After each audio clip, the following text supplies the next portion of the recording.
C'est au XVIIe siècle que l'art de la cuisine se transforme en France.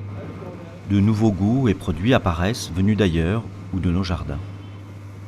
En même temps, un nouvel art de la table voit le jour, faisant plus de place au savoir-vivre, le dressage des tables se sophistique peu à peu.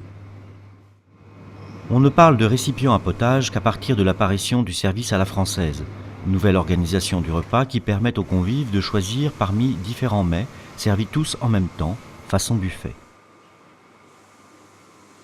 C'est à la fin du XVIIIe siècle que le terme de soupière apparaît.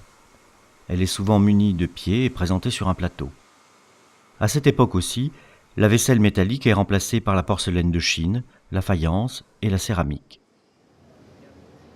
La soupière restera longtemps un objet luxueux. Elle ne se démocratisera qu'au cours du XIXe siècle. Les premières soupières tête de lion, créées par Pie VIII, sont au départ des terrines, sans couvercle ni plateau assorti, qui servent à la cuisson et au service des viandes et légumes en sauce. Les soupières peuvent alors être de très grandes dimensions, jusqu'à 600 centilitres, généralement réalisées à la demande. Quelques modèles sont encore conservés au pôle de la porcelaine à Mehun-sur-Yèvre.